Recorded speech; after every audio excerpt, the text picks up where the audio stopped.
lots of such people presently. You have this last caller who talked of being overwhelmed with pain and not being able to cry anymore, not being able to express feelings, and is just covered with pain. What is the attention that's going to be given to such people who are suffering from psychological trauma? Because if care is not taken, they will be the next people to get arms, to turn against their brothers or against the military. You see, everybody has a scale of preference. Mm-hmm. There are more burning issues right now that are holding us in between our testes than people who are psychologically traumatized. What we are talking is that lives are going down. We may treat the people who are psychologically traumatized after the war. Winston Churchill said, do not judge warriors during war, judge them after the war, because you may prosecute the innocent and free the guilty. Mm-hmm. I think right now what we are talking is that this whole drama should stop. It should stop. Okay. And I'm still going back to make Cameroonians understand that we have been singing some songs from the very first day, thinking that solutions could come from those sources. We have not seen solutions. Let's be sincere. Because I used to tell people that if you are actually sick, urine will not even get the odor it has if it's supposed to work as a drug. We have come to a place in this crisis that all the sources we thought we could get solutions from, they have failed. We thought the government could bring an inclusive dialogue. It brought a dialogue, and the dialogue was a rigmarole. Secondly, we thought the separatists would somehow surrender or unanimously work together to come with a particular goal, but they are divided. We thought international bodies would come into the thing. We even went as far as some people were being killed and kidnapped, thinking that this will bring solution. It doesn't bring any solution. Now we have done an analysis of all the activity for the past 4 years. We've come to realize that it is the common man that is suffering. And now we are telling the common man that Ambas are not dying. The military are not dying. It is the common man that is dying. Okay. It means two persons have decided to cook their food and poison the third person who is not part of it. We have to refuse eating that food that they are forcing on us. Children who died in St. Mother Francisca School, they are not Amber. The children are not the military. And the people who have a problem are the Amber and the military. What is a bicycle doing in a petrol station? That is what the trouble is. Thank you, Mr. Ambivalent. So we who are the ones, the common man doing this, going through the torture and the suffering, supposed to be the one to end this war. Whether you are waiting for government, or you are waiting for separatist leaders, or you are waiting for United Nations, wars have lasted for 17 years in Colombia. All those bodies were in the world. Okay. All those bodies were there. People died in Rwanda. Those bodies were there. Okay. Civil war in Nigeria. People died. Those bodies were there. Thank you, Mr. Ambi Valentine. Thank you so very much. That God should bring lasting solution to the crisis in the north and the south. It's right at the Vatican City. Yeah.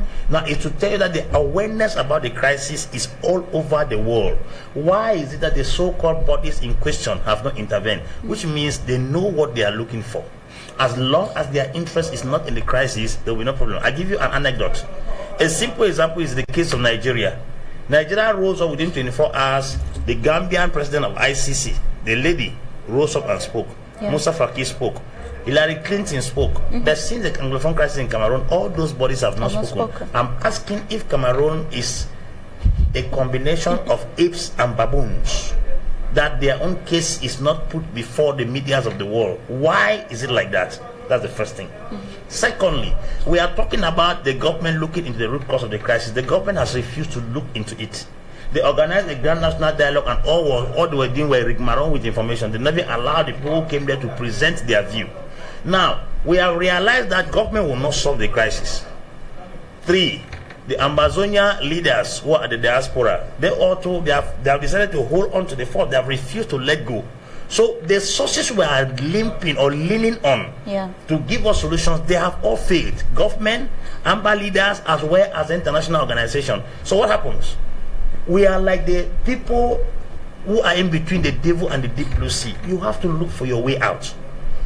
This thing I am going to be singing on every media I climb from today. Okay. The masses of Cameroon are the only people who have the solution to this problem. And it is by taking drastic measures that will cause both the diaspora Amber as well as the government to feel the pinch, because they are not feeling it. Yeah, they are not feeling it. The people who are feeling the pinch are the innocent masses. What those women did like that is a start. I think that thing should go down the whole nation of Cameroon, and it should be persistent, even almost for a month in the street. Let everywhere be shut down in this nation. Let me see how hard-hearted these leaders will be, that they will not call for an immediate solution to this problem. Because that is very, very frustrating. I have been on the opinion that we should call international body, look into the root cause of the crisis, go and do this and do that. I spoke these things for years now. But I'm trying to come to understand and coming to terms that we are in between the axe and the anvil. The earlier we face the challenge by ourselves. You see, Rwanda came to a position where almost 1 million people died. They sang all these songs. Government look into the Hutu minority, look into the Tutsi majority, look into the United Nations. They sang it until Kagame himself said, until I rise up and take the destiny of my country, nobody will do it. And he rose up and took it. There was no international body. There was no root cause of the crisis. Now, if at all we are the ones who are the masses who are suffering, it means a solution supposed to come from us. So when talking about the solution coming from the people, solution coming from them, we have participants on Facebook who we have you, Gilbert.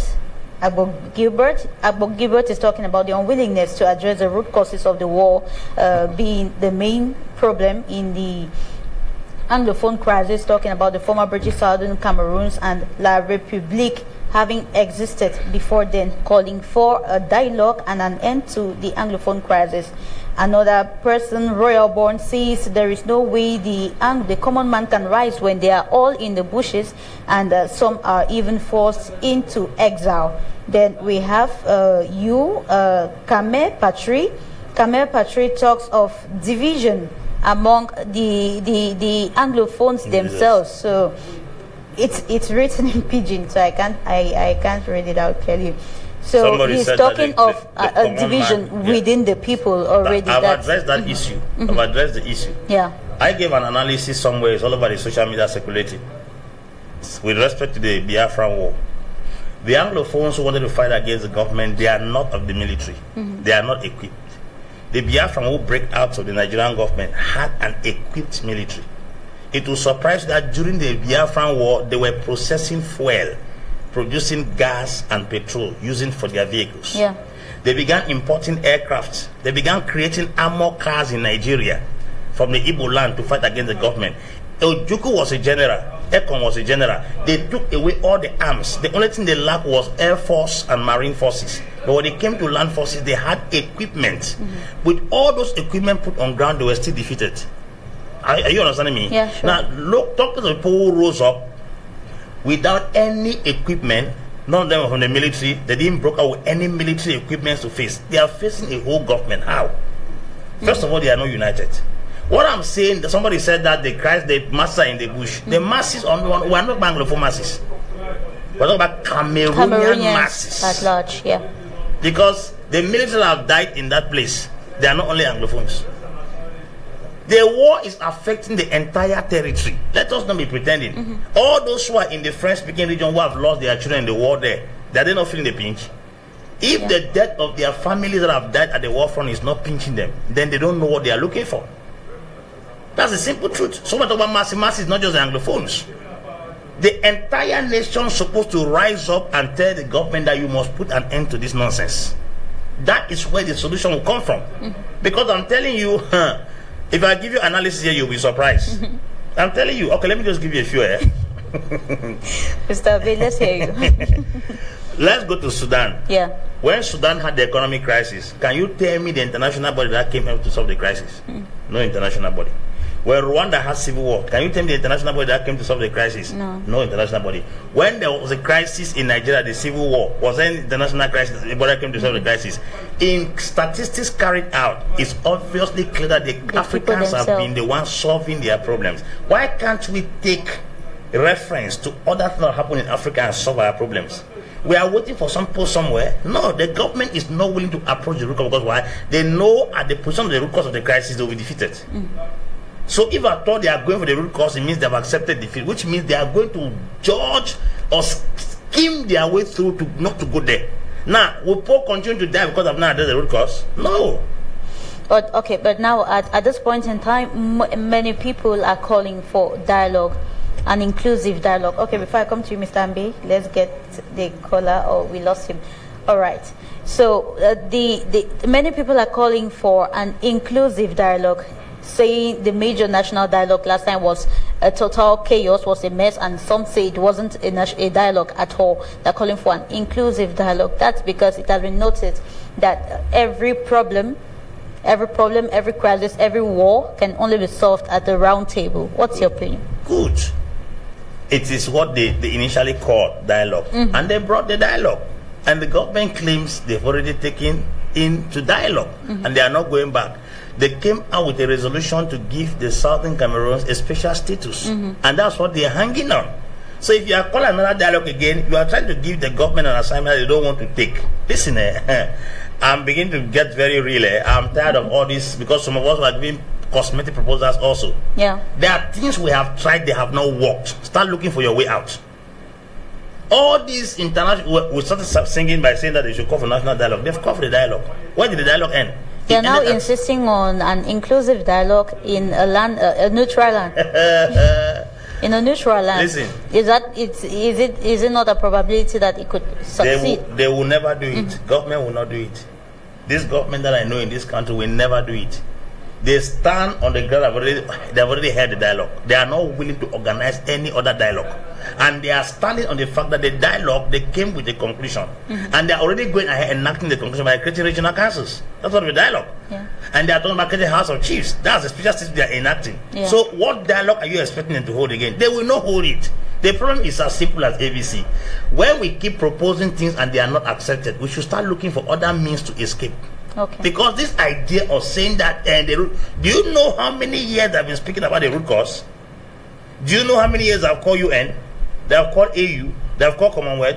Do you know how many years they have been speaking that the Anglophone should unite? Do you know? Because the issue is all the solutions we are giving every day are the same solutions we have been giving, and they are not working, and people are still dying. Then I think now like this, we should not hold on to what we have given and it has not worked. I'm not coming on television and going to go and tell people that inclusive dialogue, and government go to the root cause, and United Nations. We have been singing it for years. It has not worked. It does not work, Rita. Let's be sincere. So what's your analysis now? The analysis now is to paralyze the state. Now? Let the state be paralyzed. Let the nationals of this country have the capacity, because power is in the hands of the people. They should halt this nation for 1 month. The amount of loss the government will face in this country, it will push them to react. You see, there are some certain things that if people are not pressed to the wall, they can never react. Because if it is the issue of government trying to crack down, they have a one method to solve Anglophone crisis, through military rule. And through the military rule, the repercussions are on the masses. Because the Amber will want to shoot back, the military will want to retaliate. Yeah. Now the common enemy is the one that is suffering. So common man, you are the one dying. It's a time for the common to, those mama that rose up in Bamenda, they have given a green light to every other woman in this country who has carried a child in her womb, breastfed a child, knows the pain of labor room, knows the pain of 9 months pregnancy, understands the inconveniences and the nauseating attitude of a pregnant woman who has been able to bear a child on her back, carry that child to school. Mothers, let the death of these children break your heart. Mothers of the nation of Cameroon across the 10 regions, come out of the street. Your voice is not just heard in the nation, it is heard in heaven. Your cries, your tears on this land will bring a 360-degree turnaround. The destiny of this nation is upon the shoulders of mothers. We are calling on mothers. That's very, very good. Thank you so much, Mr. Ambe Valentine. Now, let's you've put out strategies that can be applied by the people of Cameroon towards resolving the Anglophone crisis. Now, what is the role of the government as at now? How is the government supposed to cater, particularly for these victims of war? How is the government supposed to go about to solve this problem on their own part individually? There can be no shootout from Amber if there is no military. The Amber only shoot when they see a military. If the government, which is something we have been singing for too long, can withdraw the troops from the northwest and the southwest of Cameroon, Yeah. I think it will reduce the shooting or probably annihilate the idea of shooting. It takes two persons to fight. One man cannot fight. If one person comes into a boxing ring and the other person is not there will be no fight. There will be no That's fight, the reason sure. why if somebody speaks to you, if you don't respond, there will be no query. So if there is no military troop or military in the restive region, there will be no fight. So if the government is really willing to solve the crisis, the first thing they have to do is to withdraw the troop. It's not a sign of defeat.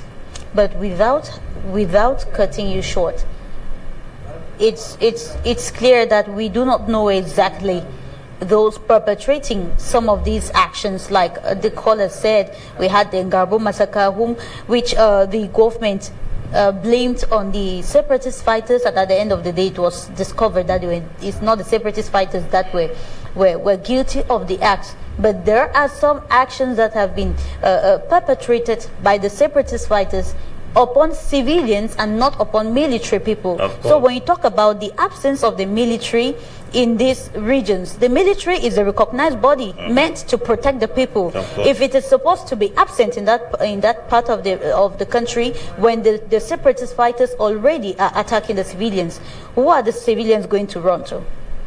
Okay, there is a public security in every region of the country. When military is being sent, it creates an awareness of war. Before they started sending a bunch of military forces to the north and southwest, military have always been there. They have. There's military barrack in Bamenda, there is in Kutaba, there is in Manfe. The issue is not just withdrawing the military, withdrawing the troops sent particularly for this crisis. The ones that are there can maintain the security of the place. Because with all the forces focusing in the north and the southwest gives an impression that there is a war taking place in that area. That withdrawal alone will give the people the impression that we are no longer into war. We want now to sit down and deliberate issues. But the issue is the military or the government believes is by using the iron fist that will cause them to crack down the crisis. On no account has things ever worked like that. My problem is this, Rita, and everyone watching this program should get it clear from me. None of those people you are looking up to will solve this problem. If you are feeling the pinch of this crisis, you as a common man in the street, that is the song I came to sing here. If you ask me 1,000 questions, I will settle around the place of the common, because why? The common man is a person suffering the shock of the crisis.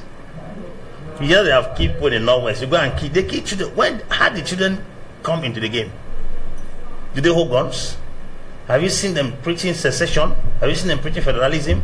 Innocent children. Innocent children. I mean, people should understand that we are the common masses that are the ones suffering.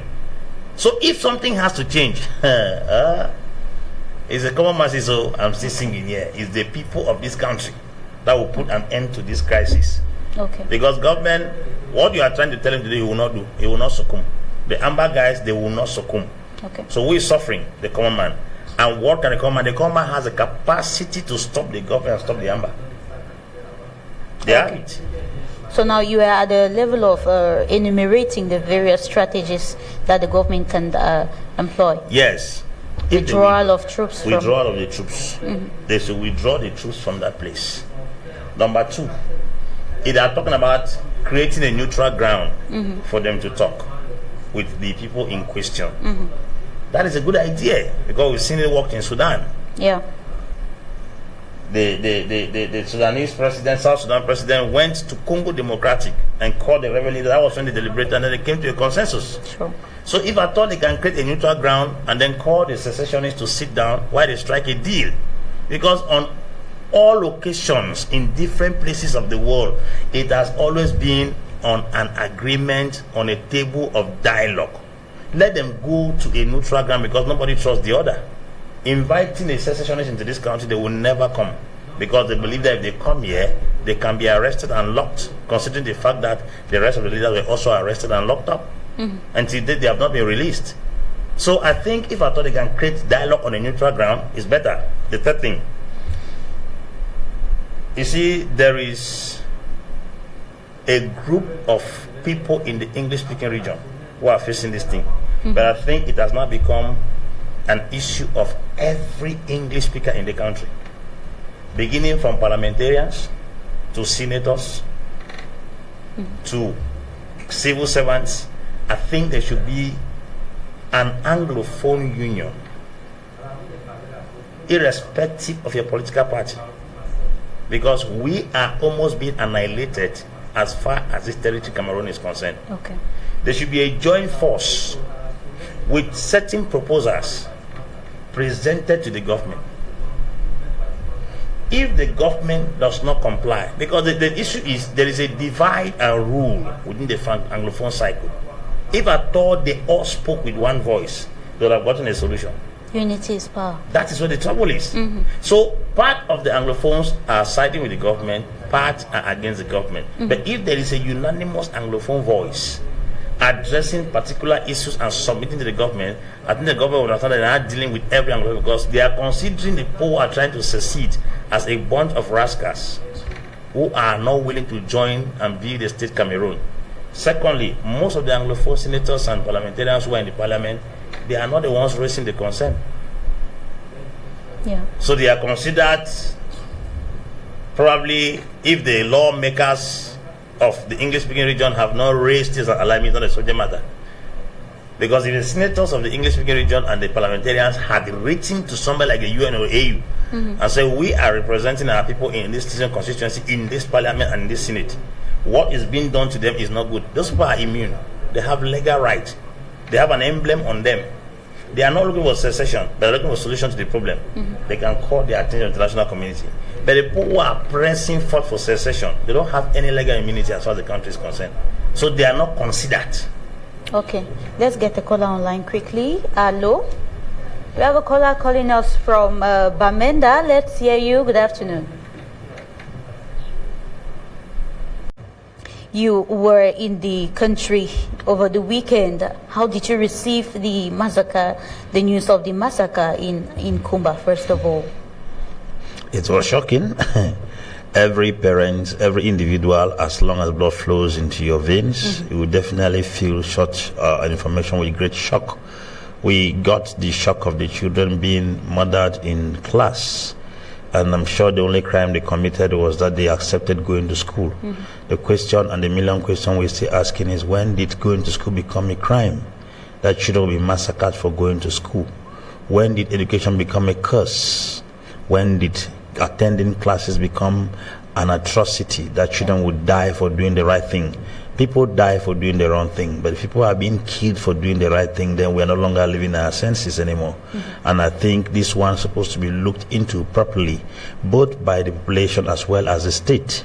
And we are here to analyze the role of the government as well as the role of the people in solving this crisis. Rita, I face even difficulties coming on television these days because the errors are too much. My problem is people keep condemning. AU has condemned, UN has condemned, Cameroonians have condemned, Kumba, Ngabu, Pinin, Menka. For how long will they keep on killing before we come back to our senses? The Englishman says a stitch in time saves 9. If at all the incident occurred in Ngabu, the one that occurred in Moyoka, the one that occurred in Menka, in Pinin, and then if proper attention was given to those things, we will not arrive where we are today.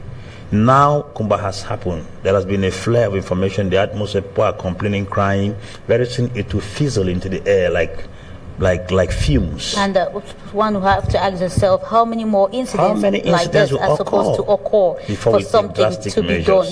Now the government has sent its a delegation to that part of the country to carry out investigations to condole with the family. These are already some of these steps that are being carried out by the government of President Paul Biya. How do you appreciate that?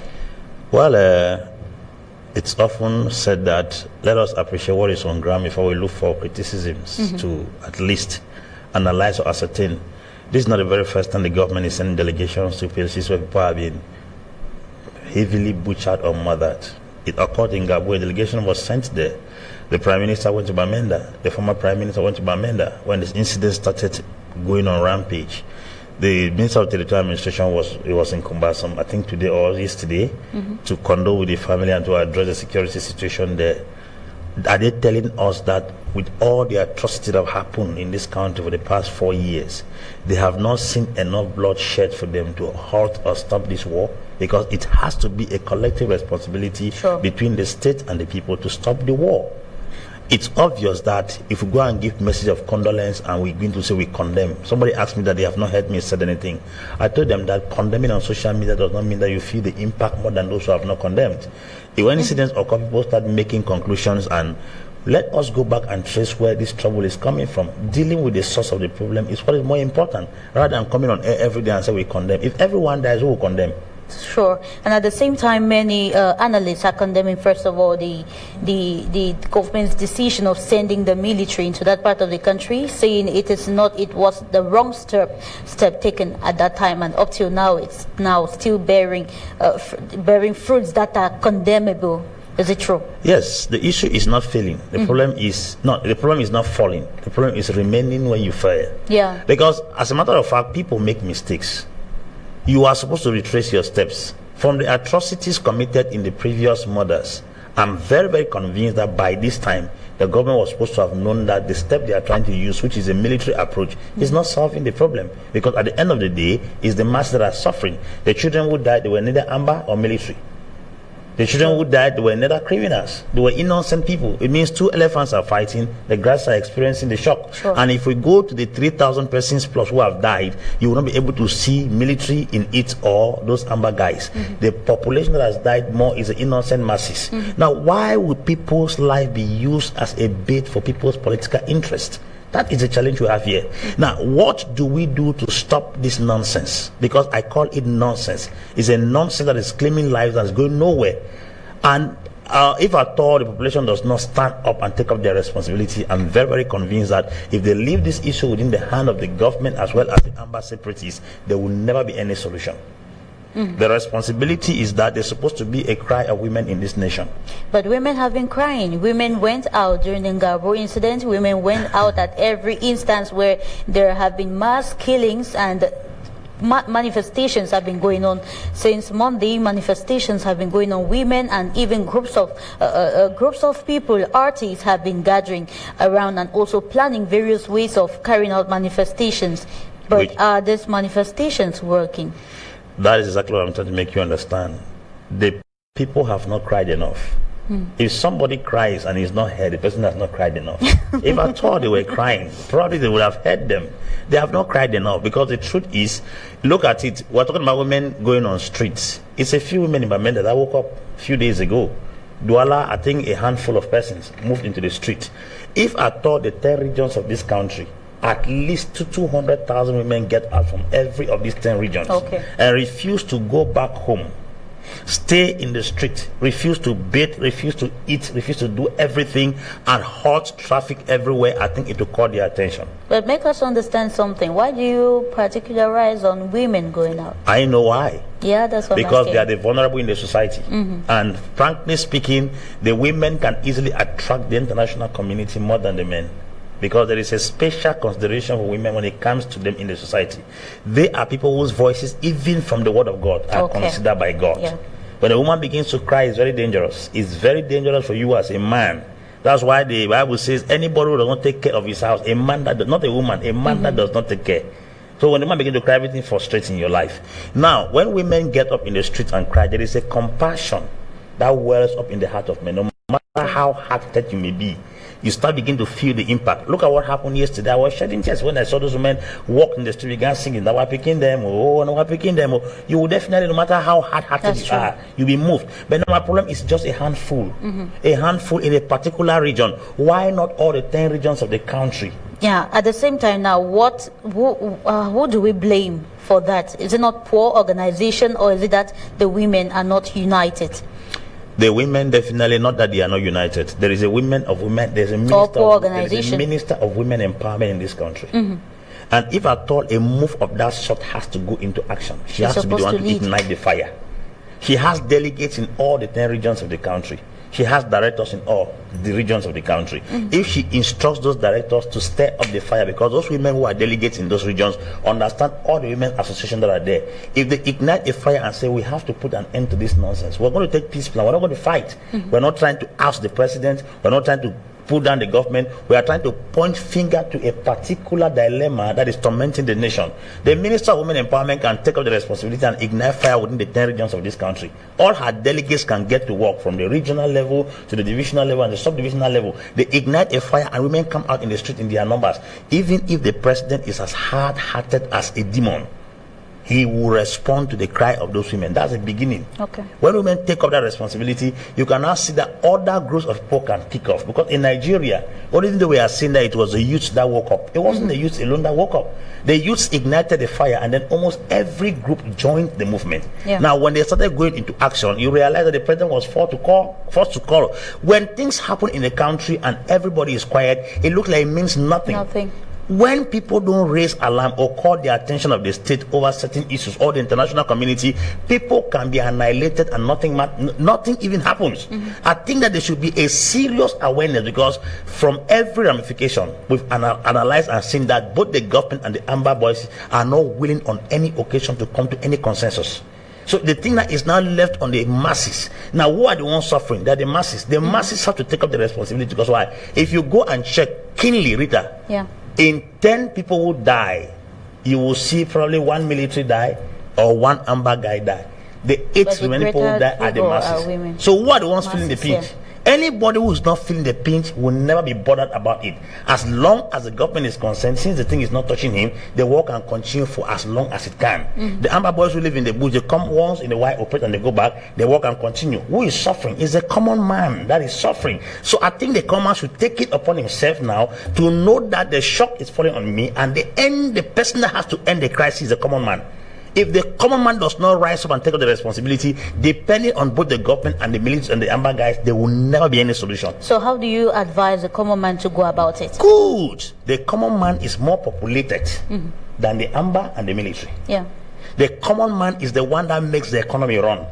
The common man is the one that decides the tax of the nation. If at all the common man wants to cause both the government and the Amber to come on a consensus, they can do it. Start number 1. If the common man stands up and refuse all their obligations as far as the government is concerned, that we are not going to pay taxes, we will not do this, we will not do that, we will not open shops, we will not do this until this thing comes to an end. They are not doing this to kick out the government in power. They are doing this to call the attention of the government. If all shops in the entire region of Cameroon are shut down, taxi drivers park their car, and every office is shut down, nobody goes out, number 1. Number 2, they refuse to pay taxes. Number 3, all those who are in those communities decide to fish out every gang of boys who are hiding their communities in the name of Amber. I think by that, they must have been able to compel the government and compel the Amber to come to a consensus, so that the common man who is in between the two of them does not suffer the repercussions of their actions. Okay, now you're talking at the level of the general people of Cameroon. But now it has been a routine. It's a daily life for the people in the northwest and southwest region, having to have their shops closed down, and even they even get to pay maybe taxes, but they don't have the means. The economy has crumbled. Their businesses have crumbled. There is no money. They have been living like this for the past 4 years. And even after the massacre of Kumba last weekend, in Kumba last weekend, we're expecting maybe a nation-wide protest, a school boycott nation-wide, but that only happened in some parts of the English-speaking regions. Is it now like the problem concerns just the Anglophones? There you get it again, Rita, very clear. That's what I'm trying to say, that if at all they consider the English-speaking region of the country as part of this national territory, the burden of that region was supposed to be affecting almost everybody. But what I've seen is that most of the Francophone politicians come only on TV stations to share their worries. They are not taking practical steps on ground to stop it. And if at all of our brothers in the 8 other regions of the country consider the English-speaking region as part of them, they were supposed to have taken up the the responsibility to stand up and make sure this thing comes to an end. Because why? The reason is this. It's simple. Look at Northwest and Southwest. It's been affected. As long as the other regions are not affected, it's not an issue. But if the entire nation is shut down, it will call the government attention within a flash of light. Other activities are taking place. It's just like if you cannot school in Northwest, you can school in Litora. But if you cannot school in Northwest, you cannot school in Litora, you cannot school in Fano, you cannot school in South. It becomes a national problem. But the issue is, it is being treated as a regional problem, of which it is a national problem. So we are calling on the entire 10 regions of the country to rise up and put an end to this nonsense once and for all. Okay. All right, that's right. Okay, now at the same time, while trying to point out the role of the people in trying to solve the Anglophone crisis, how do you, we also need to point out their role in fueling the crisis. Yes. Now, the role of the people in fueling the crisis comes at a time like talking about fake propagation of fake news on social media. What do you think? What do you say about these propagation of fake news on social media? People are always very quick at spreading informations, spreading false alarms, spreading videos that are going to rather be traumatizing. Some are not even, at times they are not even images of the country. How can you sensitize people towards that? You know, in every crisis there are 3 categories of people. Yeah. There are the fuelers, there are the stakeholders, and there are the innocent masses. There are people who are making millions out of this crisis, and they will never want it stopped from both sides, both from the Anglophone angle as well from the government. Those people are the people who have their agents on social media that keep on fueling hate speech, videos that keep on increasing the pressure and division amongst the people. As long as the crisis is maintained, they keep on swallowing their hundreds of millions from both angles. Because it is a platform through which money is being generated. I've always said that every time a crisis comes up, whether economic crisis, political crisis, or social crisis, within the midst of that crisis, there are people who are losers and there are others who are winners. Most of the American billionaires made their money during the Great Depression. But within that period, America also raised the poorest people on earth. Now, if you look at the crisis, many are dying, others are crying, some are homeless, some are displaced, some have become refugees. It is also a platform through which some families are making their millions once and for all. There are military commanders, military colonels who have never touched the amount of money they ever had in this period. So as long as the crisis is being maintained, their fuel or their finances are increasing. Now, those people are the ones who fuel and carry out hate speech and keep on igniting the fire. There is also the people who call them the stakeholders. The stakeholders are people who are the ones, can I put it, sponsoring it. They are people who are sponsoring the crisis. As long as the crisis continues, they're the one who are falling because they have their interests. This one now comes not just within the circle of the territory, it comes within external territories. The reason why the Biafran War stood from 1967 to 70 was because General de Gaulle sided to Ojukwu Odumegwu Chukwuemeka. Yes, he sided with him. That was when they were trying to bring NAF to take over Shell in Nigeria. So he sponsored him by giving him a lot of aid. That was why that war lasted from 1967 to 1970. But it will shock you that what crumbled the war, they say, show me who sponsors a war, I will tell you how to end the war. Exactly. If we know those who have sponsored this war, we'll know how to end it. How did they end the war? It wasn't an armed conflict exchange that stopped the Biafran War. It was an embargo. Arms, food supply was blocked. Because of malnutrition, East Nigeria lost about 2 million people, children and women. They were being trapped by Kwashiorkor because most of the seafish that came to Eastern Nigeria came from Norway. And because they blocked supply of food from them, they could not have food anymore. So they did not have protein. And protein, when it's not present, Kwashiorkor is the effect, the resultant effect. Now, 2 million people caught Kwashiorkor and children were dying because of hunger. That was an embargo. Now, can I know or ask a question? That if we are able to block the supply of certain things to certain people, automatically there will be no fight anymore. But he who is doing the supplies, there's going to be a problem. The God wanted 7% of the oil-rich Niger Delta. So he kept on sponsoring them. But it could not last because why? Britain and other countries were sponsoring the Nigeria under Gowon. So you realize that if we know who is sponsoring the war, we can easily stop the how war. to stop Let those who are in the government, who are pushing this war forward, when they are because the issue is government is one-sided, it's lopsided in their thinking. They are targeting the opposite camp, not knowing that what is eating the bean seed is within the bean It's seed. within.